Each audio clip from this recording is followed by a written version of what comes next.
이렇게 불러주셔서 감사드립니다. 그 귀한 장로님들 또 용안을 뵈니 너무 좋습니다. 아는 분도 계시고 또 처음 듣는 분들도 계신데 또 이렇게 하나님 말씀을 나누게 기회가 돼서 얼마나 감사한지 모릅니다. 제가 오늘 이 본문 이 말씀으로 우리 실업인 성교회 연합회에 계시는 우리 여러분들께 우리가 함께 인생을 살면서 예수 안에서 좀 고민하는 부분들을 함께 나누면 좋겠다 싶어서 본문 말씀을 선택을 했습니다. 바울이 이렇게 고백합니다. 내가 그리스도와 함께 십자가에 못 박혔어. 그래서 이제는 내가 사는 것이 아니고 내 안에 주님이 살아가시는 삶이 되었다는 거예요. 그리고 이후에 이제 내 삶의 목적이 달라졌어요. 바울이 이제 내가 사는 것은 나를 사랑하사 나를 위하여 자기 자신 버리신 하나님 아들을 믿는 믿음 안에서 사는 거다. 그러니까 삶의 목적이 주님을 위해서 예수를 믿는 믿음 안에서 사는데 그렇게 살아가는 삶을 위해서 선행되어져야 될 것이 뭐냐면 예수 그리스도 안에서 죽어진다는 것입니다. 내가 죽어야 내 안에 주님이 사십니다. 어떤 분이 공자가 죽어야 나라가 산다고 했는데 사실은 내가 죽어야 우리 가정이 살고요. 내가 죽어야 우리 교회가 살고요. 내가 죽어야 우리 구역이 살고요. 사실은 내가 죽어야 내가 삽니다. 나는 신앙생활 하는데 정말 무익한 것입니다. 그러니까 사도 바울도 자신의 무익한 종임을 계속해서 고백합니다. 나는 무익합니다. 왜 그분이 뭐 자랑할 것이 없었겠어요? 뭐 히브리인 중에 히브리인이고 베냐민 집하고 율법으로는 흠이 없고 또 로마 시민권을 가진 그분이 자랑하려면 한도 끝도 없겠지만 끊임없이 자신이 무익하다는 것을 주님 앞에 자신을 쇠뇌시키면서까지 그렇게 고백하고 또 다른 성경에 보면 나는 날마다 죽여야 하는 존재로 그렇게 바울이 고백하고 있다는 거예요. 이게 얼마나 큰 축복이냐. 내가 죽어야 내 안에서 주님이 일하시기 때문에 그렇습니다. 이스라엘 백성이 광야에서 40년 그 생활할 때 사실은 광야 40년보다 더 중요했던 것은 애굽에 있었던 그 기간이었습니다. 그 애굽에서의 삶, 그 시간들이 철저하게 완전 애굽화 되어지는 애굽의 종과 노예화 되어지는 그런 시간들이었습니다. 그런데 하나님께서 하나님의 때에 모세를 통해서 이스라엘 백성들을 건져내시고 그러고 나서 이스라엘 백성들을 이제 광야로 부르셨단 말이죠. 그런데 애굽에 있었던 이스라엘 백성들을 하나님이 건져주실 때 예수 그리스도의 보혈을 상징하는 어린 양의 피로 건져주셨습니다.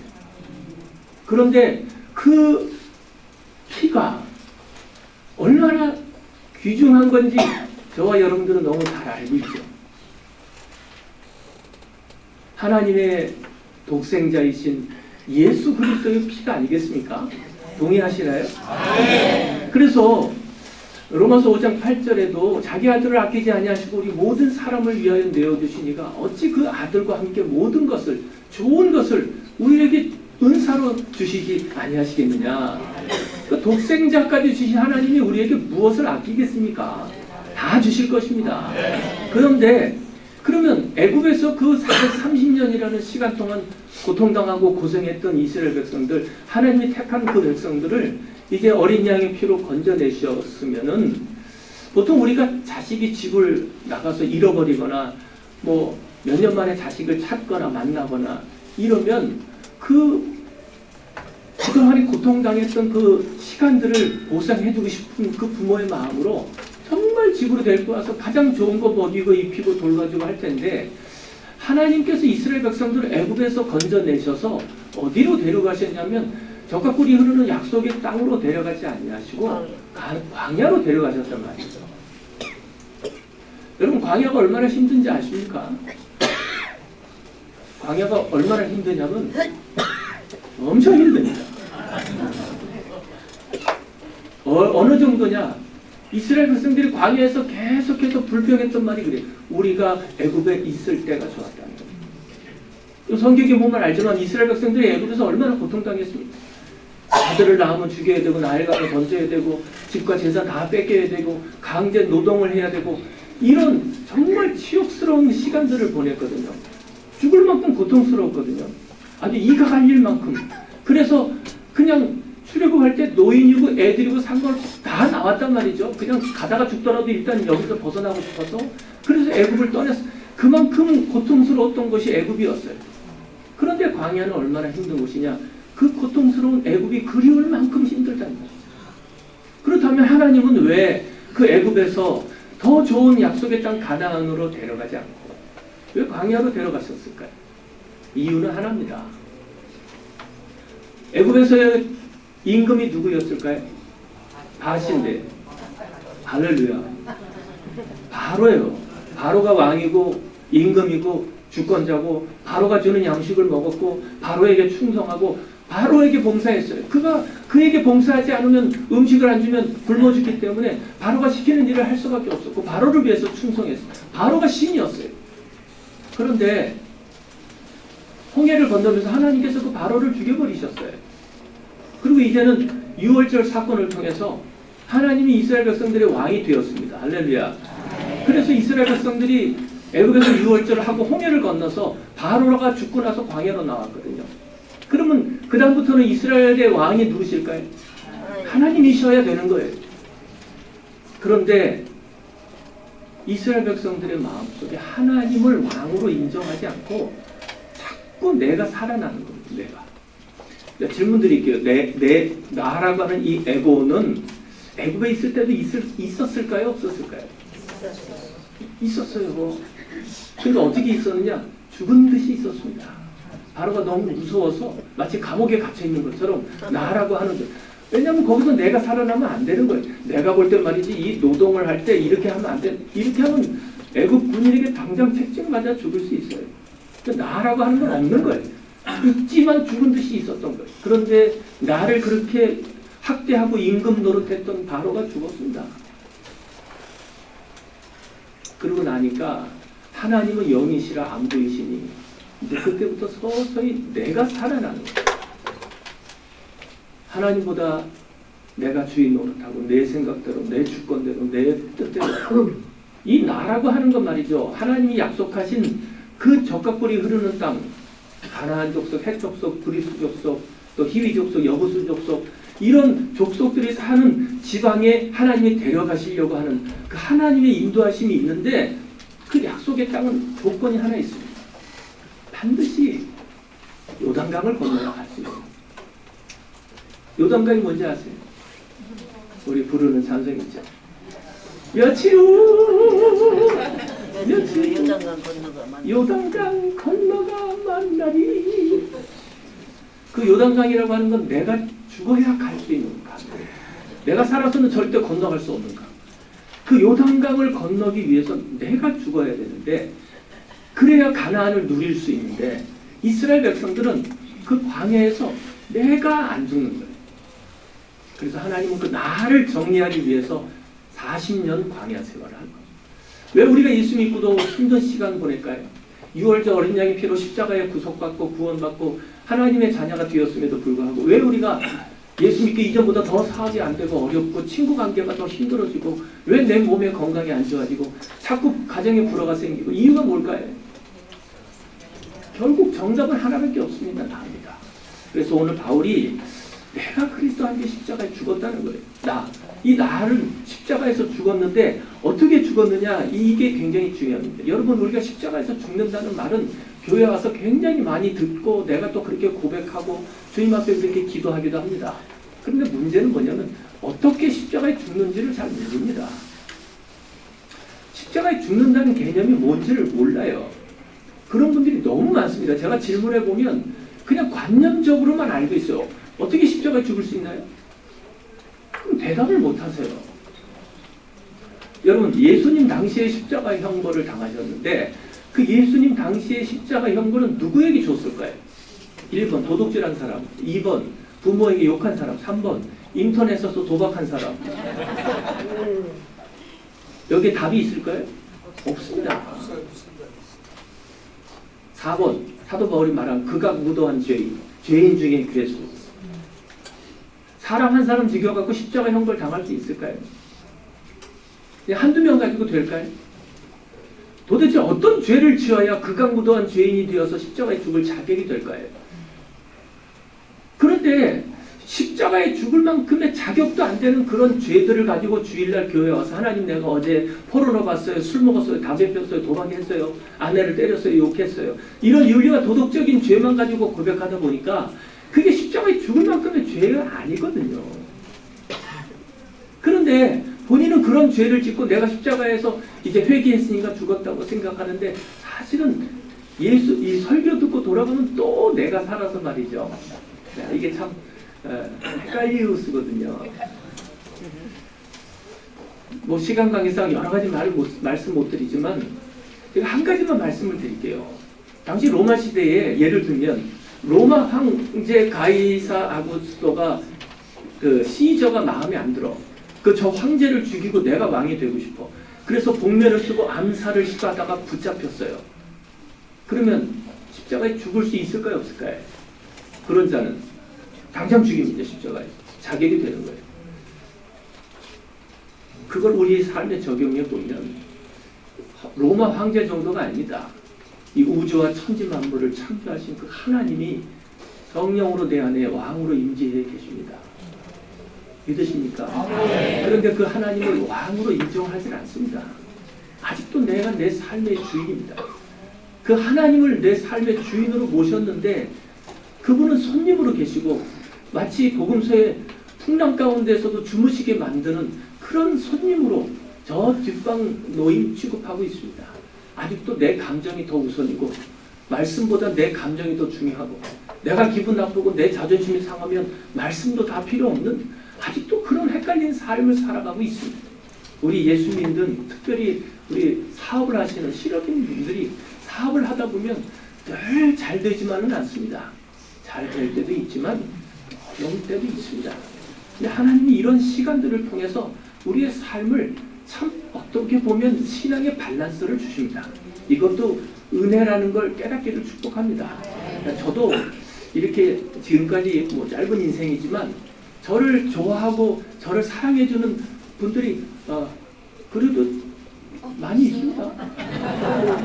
여러분들 잘 모르시지만 그런데 그런 분들이 저를 좋아하시는 분들 앞에서는 제가 오히려 옥줄해주고 내가 잘났나? 이런 착각을 하고 살아가지만 저를 싫어하고 저를 뒤에서 욕하고 저를 안 좋아하는 사람들 앞에서는 제가 말도 행동도 더 조심하게 돼요.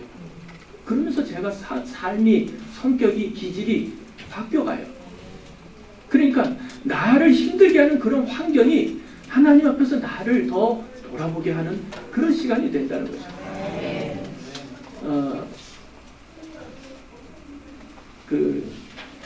제가 아주 좋아하는 분이 한석헌 선생님이신데 이분이 어떤 온라인에서 어떤 유튜브에서 목사님 설교를 듣다 보니까 이 한석헌 선생에 대한 예화를 하나 하시더라고요. 제가 이분을 좋아하는 이유가 예전에 한 30년 전에 그분의 시를 제가 늘 이렇게 인용을 하고 다녔어요. 자네에게 그런 사람이 있는가? 뭐 이런 시예요. 잘 기억은 안 나는데 내가 멀리 이렇게 출장 갈 때 전쟁이 나서 내가 멀리 이렇게 장거리로 출장을 갈 때 내 아내를 믿고 맡길 수 있는 그런 친구를 자네는 가졌는가? 이런 야, 자기 부인을 맡길 수 있는 친구가 있나요? 또 두 사람이 물에 빠졌는데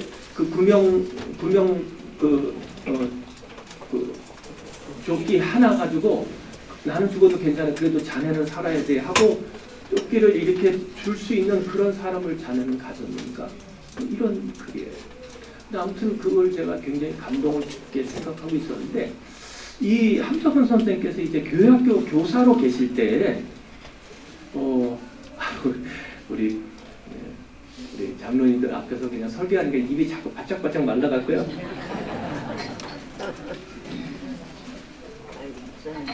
대학교 교사로 계실 때 외국에 나가 있던 그 제자가 편지를 보냈대.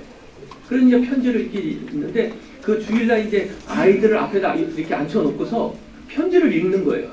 근데 편지를 읽으시는데 또 안부도 있고 뭐 몇 가지 있는데 거기에 그 제자분이 이런 글을 썼어요. 선생님, 지금 한국에 희망이 있습니까? 근데 그거를 읽으시다가 이분이 갑자기 테이블을 빵 치시면서 마치 그분 제자에게 얘기하는 것처럼 그 아이들 앞에서 윤 선생,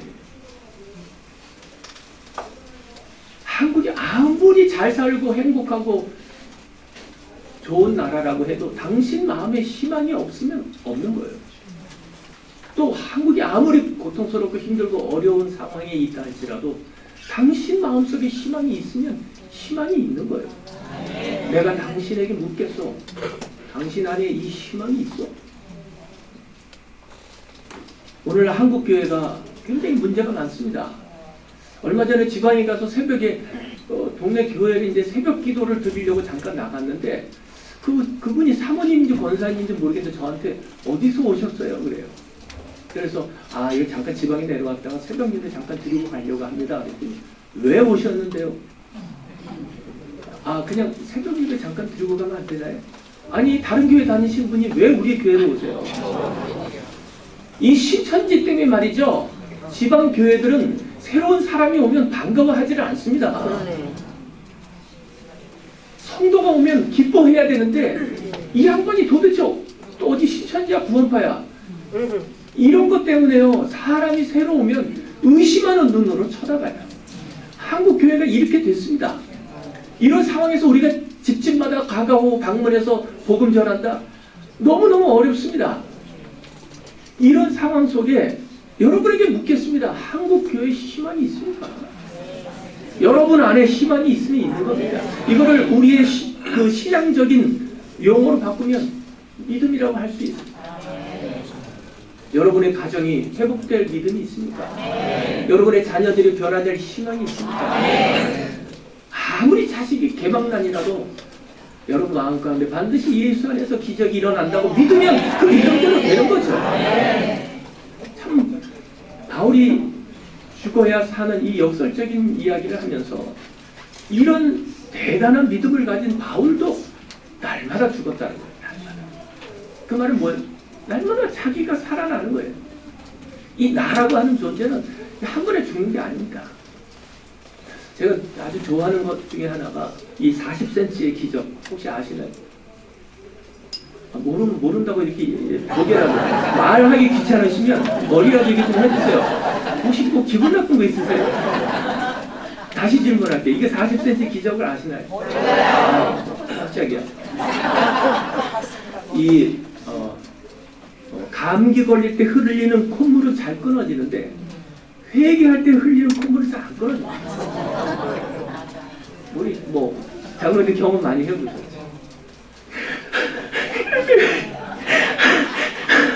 10cm, 20cm, 30cm. 나중에 정신 차리고 보면 이게 40cm. 여러분 이거 한 서너 번만 하면 사람이 바뀝니다. 제가 2010년도에 선교지에 나갔는데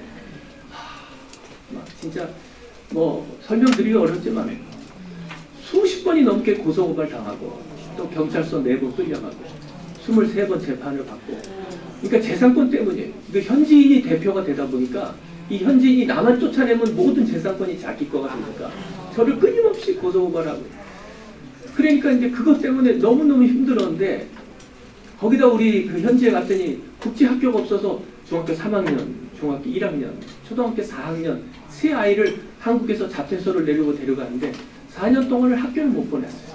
100만 명 사는 도시에 한국 사람은 저희 부부가 유일했는데 100% 현지인 사역을 하면서 아이들이 국제학교를 못 보내니까 국제학교가 하나 630km 떨어진 곳에 있는데 기숙사가 없어요.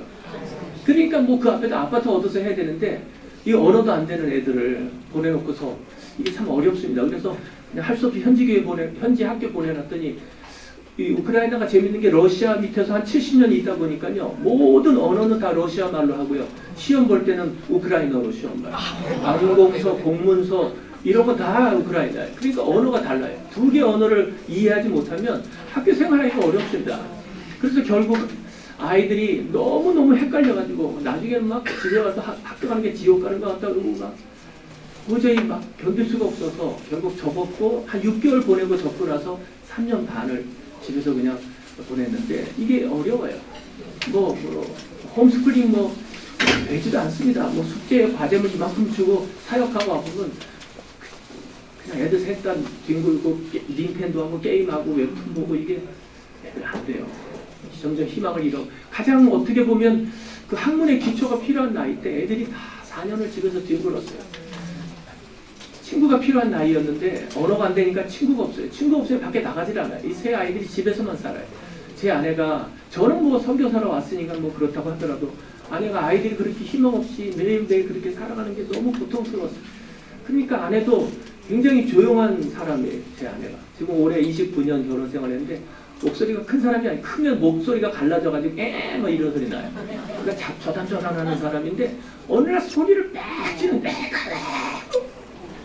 그러고는 창가에 앉아서 조용히 창문만 보고 죽었으면 좋겠다. 죽었으면 우울증이 와가지고 내가 출근해서 보지도 않고 갔다가도 밥도 안 주고 하염없이 창문밖에 보고 죽었으면 좋겠다고 울고 이게 애들은 뭐 자기들끼리 사춘기가 돼가지고요. 음식도 없죠. 친구도 없죠. 참 외국에 나가서 희한한 사춘기들을 겪는데 스트레스 받고 집에 오면 막 소리 지르고 아내는 죽고 싶다 그러지. 그래서 막 승질나서 교회 가고 재판 걸려있고 경찰서 끌려가고 3년 반 거의 4년을 그런 시간을 보냈어요. 너무너무 저도 고통스러워서 내가 이러려고 선교왔나 싶은 마음이에요. 그래서 내가 한국에 저기 강원도 태백에 그냥 할머니도 두세 번 앉혀놓고 내가 성경을 가르쳐도 이거보다 낫겠다 싶어서 그날 밤에 울면서 당회장 목사님께 사표를 썼습니다. 목사님 죄송합니다. 실망시켜드려서 죄송합니다. 그래서 뭐 이렇게 다 구구절절히 쓰고 이제 엔터를 누르려고 하는데 근데 제 아내가 제 팔을 딱 잡아줘. 잠깐만 왜 이래?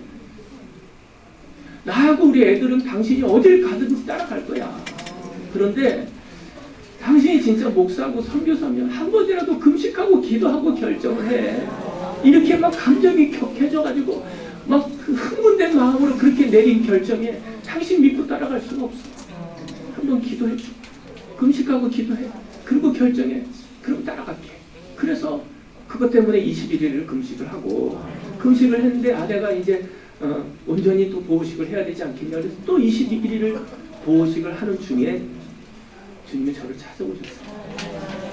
뭐 다 말씀 못 드리지만 아무튼 뭐 6개월을 울었어요. 6개월. 그때 이 40cm. 길을 가다가도 눈물이 나면요. 이게 나이 50 넘어서 주책이 되네 길거리에서 우는 게. 그러니까 막 골목을 찾아가서 구석탱이 앉아서 하나님 감사하고 죄송하고 그냥 길 가다가 운전하다가도 눈물 나면 차 세워놓고 좀 그렇게 6개월을 울베울베 살아왔어요. 마음이 바뀌었어요. 환경이 바뀐 건 없었어요. 그러다가 이제 이제 좀 정신 차리고 제대로 한번 해보자. 그랬는데 코로나가 온 거예요. 제가 2020년이죠. 처음 코로나가 왔을 때 한 그 전에 10일 동안 대상포진이 와가지고요. 이렇게 붉은 반점이 한 5개가 생겼어요. 귀 뒤에, 어깨, 등짝에. 너무너무 아침에 창문을 여는데 막 온몸이 깨질 듯이 아파가지고 너무너무 아파서 끙끙대고 10일 동안 그러다가 이제 면역력 떨어지니까 코로나가 온 거예요. 이 코로나도 뭐 아시겠지만 그냥 그냥 무증상으로 지나가는 경우도 있고 조금 한 2, 3일 경증이 있고 저처럼 중증 환자에 산소호흡기가 있거든요. 그리고 네 번째 죽는 거죠. 근데 중증 환자실이 다 가득 찼어요. 그 당시에는. 산소통도 없어요. 구하기도 하늘의 별따기였고요. 그래서 집에서 있는데 이거 너무너무 죽을 것 같아요. 한 달 반 동안 음식 냄새도 먹고 씹지도 못하고 그 무슨 뭐 맛도 못 느끼고요. 김치를 씹는데 무슨 고문 조각 씹는 것 같고 뭐 다 경험하셨죠. 이게 안 되겠다. 뭐 부부가 이게 코로나 걸려서 죽는 게 아니고 굶어 죽겠어요. 그냥 아무 힘도 없고 뭐 음식을 할 수 있는 힘도 없고 마음도 없고. 그런데 제 아내가 이제 저를 간호하다가 자기도 코로나 걸렸어. 둘이 있는데 너무너무 힘들어서 병원에다 전화했더니 이제 병실도 없고, 그래서 간호사분에게 우리가 돈을 줄 테니까 당신이 끝나고 퇴근할 때 집에 들려서 주사만 좀 놓고 가져라. 필요한 약이 있으면 우리가 사놓겠다. 그래가지고 약을 막 주문을 했는데 20몇 가지를 주문을 해가지고 그거를 이제 집에다 잔뜩 싸놓고 간호사 2명을 불러서 하루씩 돌아가면서 이렇게 이제 간호사들이 주사를 놓는데 이 의료사고가 난 거예요. 제 아내한테 그 엉덩이 근육 주사를 놔야 되는 건데 이걸 혈관에다 놔가지고요. 그게 이제 이게 심장을 타고 돌기 시작하면서 몸이 막 체온이 막 40도, 42도 막 올라가고 그렇게 일주일이 심장이 막 불타는 것처럼 펄펄 끓고 뜨겁고 그러니까 잠을 못 자고 의식을 잃었다가 깨나고 일주일을 그렇게 보내니까 다 탈진되고 지치고 저도 너무너무 힘들고 그래서 둘 다 결국은 침대에 이렇게 누워서 근데 이렇게 막 어떻게 말로 표현할 수가 없어요. 근데 그때 제 아내가 이렇게 더듬더라고 제 손을 잡더니 여보 미안해 나 오늘 밤 넘기기 힘들 것 같아. 그러고 나서 막 우는 거예요. 이게 그냥 이렇게 하나님 앞에 가는 건가? 내가 이렇게 가야 되는 게 맞나? 아직 준비되지 못한 게 너무 많은데 인생이 너무 아쉽고 주님 앞에 충성하지 못한 시간이 너무 부끄럽고 이렇게 가서는 안 되는 것 같고 하나님 살려주시면 제가 다시 한번 열심히 하겠습니다. 이런 기도가 자동으로 그냥 나오는 거죠. 근데 얼마나 그때 많은 분들이 기도를 해주셨는지 하나님 은혜로 살아났어요. 그런데 그 코로나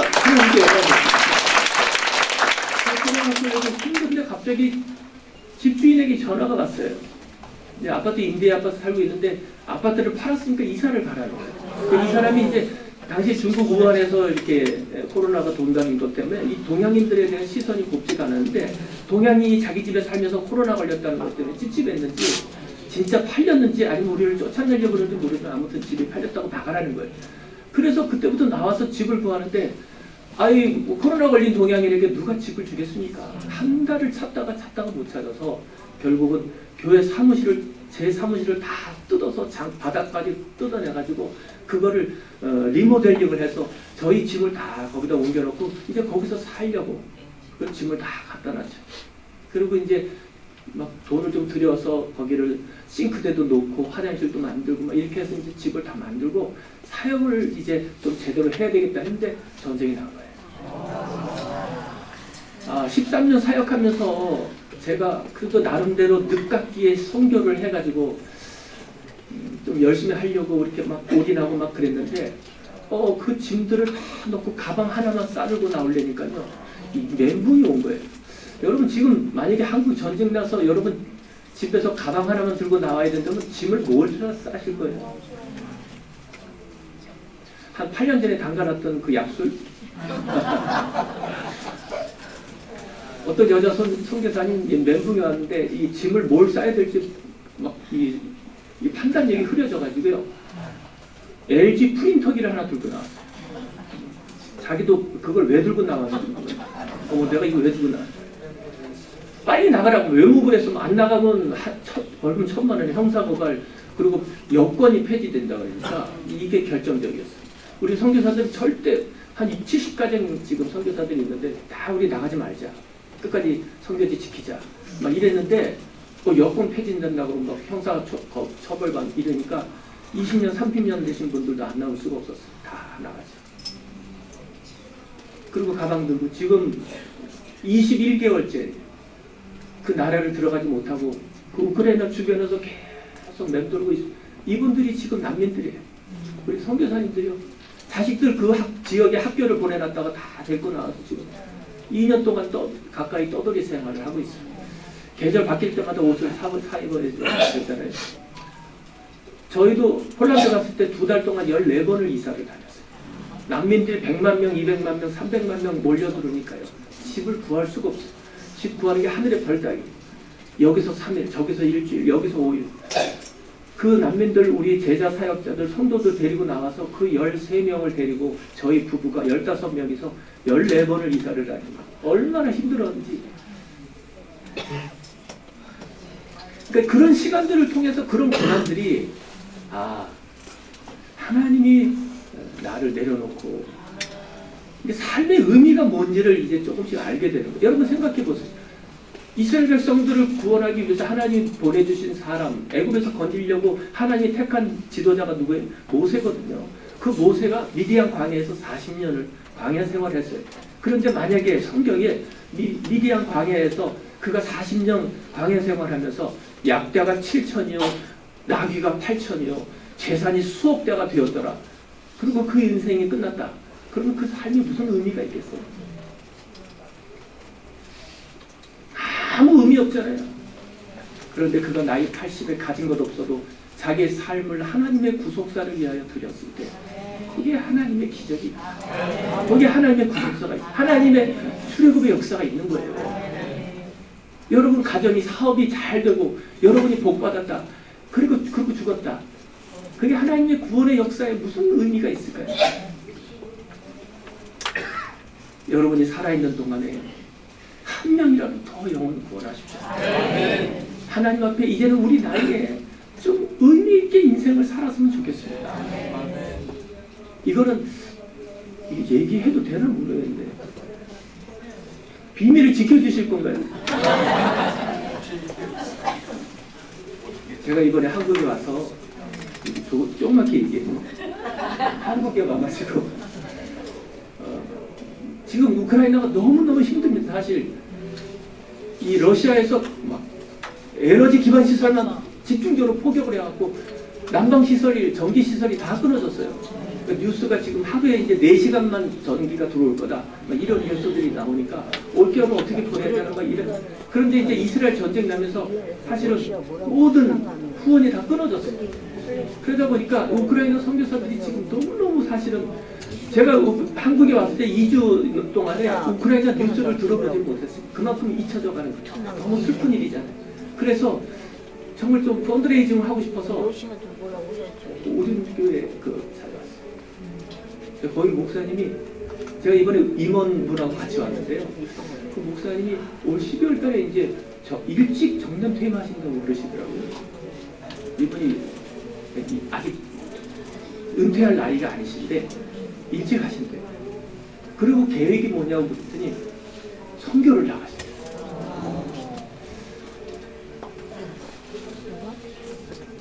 그러니까 삶을 은퇴해도 나머지 인생을 이제는 아무에게도 구속받지 않고 온전히 하나님께 집중하고 가장 의미 있는 시간으로 선교지에 가서 그냥 한 영혼이라도 건지겠다 하시는 거예요. 그래서 어디로 가십니까? 우크라이나라고 얘기하지 마세요. 깜짝 놀랐어요. 근데 그게 아직 당회에서는 결정된 건 아니고 본인이 그렇게 기도하고 있다고 들으라고 그러시는지 모르지만 나중에 사실은 지금 제가 우크라이나에 70명 가정에 그 한인 선교사 협회가 있는데 제가 거기 회장이에요.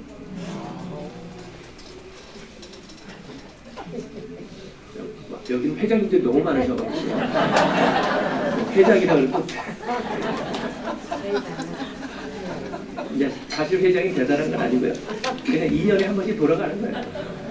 이번에 제가 어떻게 그렇게 이제 됐어요. 그래서 그 회장도 왔고 서기도 왔고 그분이 이렇게 일찍 우리 회장님하고 서기하고 이렇게 봐서 이것도 또 하나님 인도하심인지 말씀하시는데 그냥 기도만 해주시고요.